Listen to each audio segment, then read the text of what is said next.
Welcome back. Sorry I had to cut that video short. My family just arrived home, so it was about to become chaotic. So in that last video I just introduced the idea. Let's just go through a bit of a more concrete example so that you understand what I mean by hypothesis testing. So I just watched the AFL Grand Final today, and we had a player called Tom Boyd playing for the Western Bulldogs who won. And Tom Boyd has been an okay player, but today, in the last couple of weeks, he's been really good. And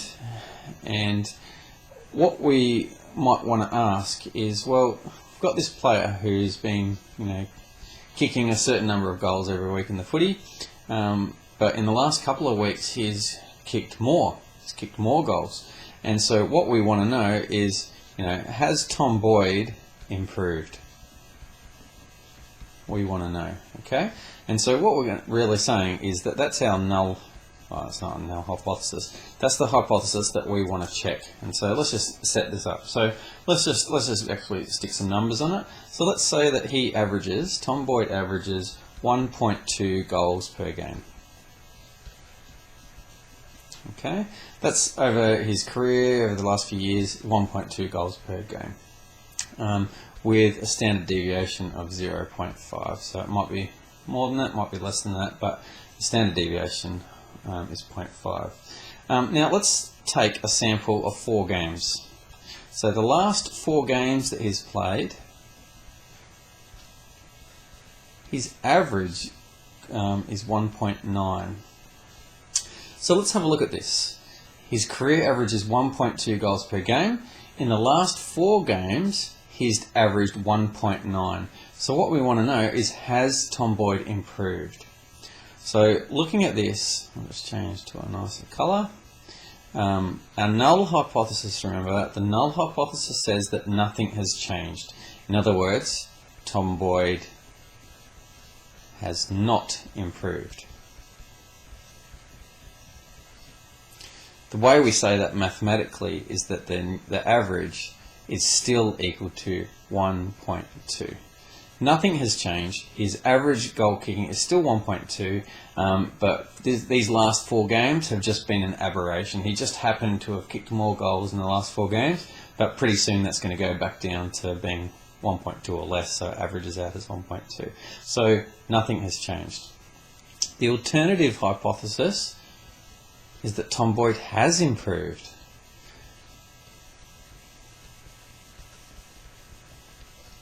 The way we'd write this mathematically is that mu has got bigger than 1.2. It's increased. We don't know how much by, but we're just saying that it has increased, and that this this value here is actually representative of the fact that he has improved. And so that's what we're looking at here. And how do we actually decide this? What we have is called a Z-test, and we're going to look at what this is, and this just helps us calculate the probabilities, okay? So I'll come back to the Z-test. What the Z-test does is it looks at a p-value, and what this stands for is the probability value. So the p-value is the probability that, assuming H0 is true, okay, so assuming that nothing has changed, assuming that H0 is 10, that you would get a value for x bar equal or more extreme.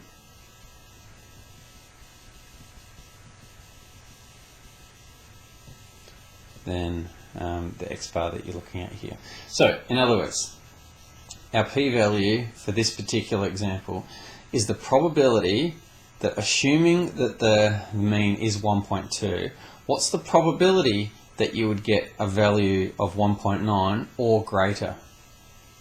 Okay, so what we're looking at here is that if we've got our standard distribution like that, then if 1.2 is in the middle, and we're getting this value out here of 1.9, what's the probability of getting this value or greater than that? What's the probability that that's happening? And that's asking the question, given If H0 is true, what's the probability of getting something like this? If it's astronomically small probability, then that means that we don't really think that that average could be 1.2. It must have increased. But if it's quite high probability, there's a good chance that you get a sample mean of 1.9, then it probably means no, the H0 is true and that the mu is still the same. And so that's what we're looking at here. So the p-value, the probability that assuming H0 is true, so assuming mu of 1.2, that you get a value for x bar equal or more extreme than 1. So in other words, p is equal to the probability that some x bar is greater or equal to 1.9 given that mu is equal to 1.2. Okay? Probability that given that mu is equal to 1.2, what's the probability that you get a sample mean greater than 1.9, greater or equal to? And that gives you the p-value. So that tells you the probability that that H0 is true. From that p-value, you can then make the judgment of whether H0 is more likely or H alternative, H1 is more likely. So we'll look at that. That's your p-value, and it comes under a z-test. It's what's called on your calculator and that sort of thing. The p-value is just your probability. So let's have a look at that. For this Tom Boyd question here, let's have a look at what the p-value is. So we've got the probability there. I'm just going to go to a new screen. So looking at that value, I'll just write them all down again. We had mu was equal to, I have it on my sheet somewhere, 1.2. We had a standard deviation of 0.5. We had a sample size. Oh, I didn't write this down, sorry. We're going to take his last 4 games. So we're taking a sample of his last 4 games and we're going to have a look at what happens. And for those last 4 games, we got an average of 1.9. And so what we want to look at is the p-value. So the p-value is the probability that x bar is greater or equal to 1.9. So equal to this value or more extreme. What's the probability of that happening? Let's have a look at it. Okay, and so that's equal to the probability of z. Let's go to our z statistic. That's why it's called a z-test. Of 1.9, that's the value we got, minus the expected value.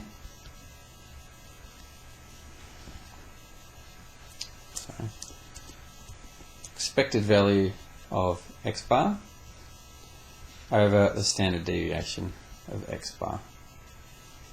Okay, so that's just because we've got x bar here.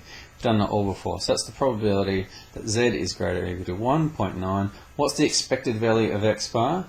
The expected value of x bar is equal to the expected value of the population, so that's minus 1.2.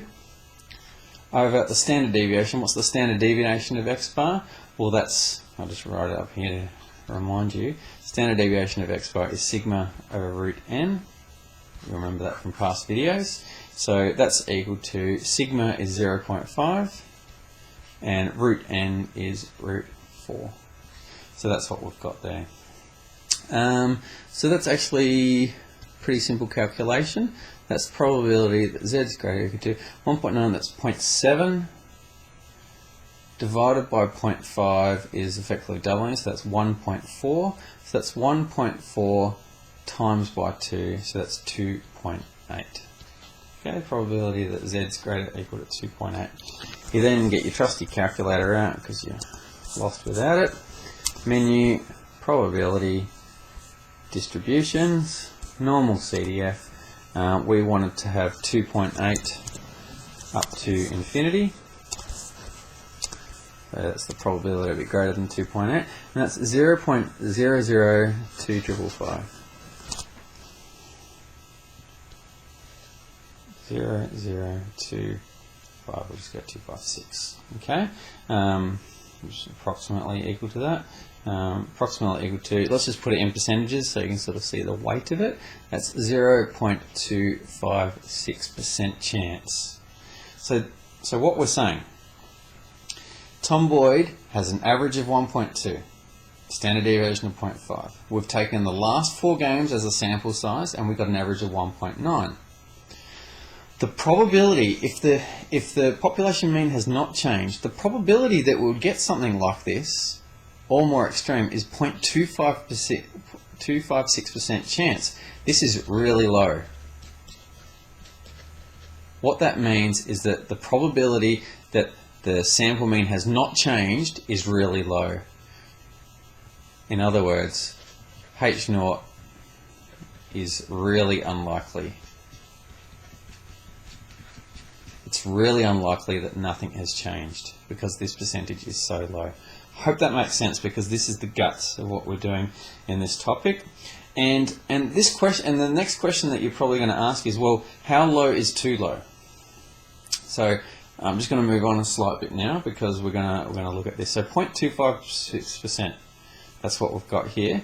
What we need to know is how low is too low, and that'll always be stated in the question. And what we want to know is the level of significance. Okay, and we call that value alpha. And in the question, the alpha will say it might be 5%. These are the usual ones: 1% or 0.1%. And what the question will say is, decide whether Tom Boyd has actually improved the number of goals per game he's scoring to a level of significance alpha equals 5% or something like that. And what that means is that if the probability is less than one of these values, then you can say you can reject H0. Okay, so I'll just write that down. So I'm just going to remember that number, 0.256%. So for the Tom Boyd, we've got 0.256%. That's our probability. And so what we're looking at, so if P is less than 5%,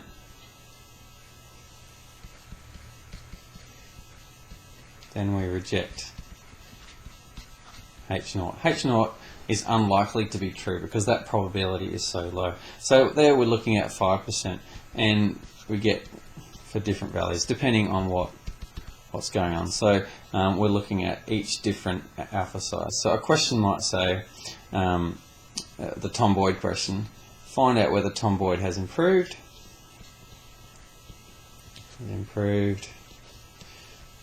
to a significance level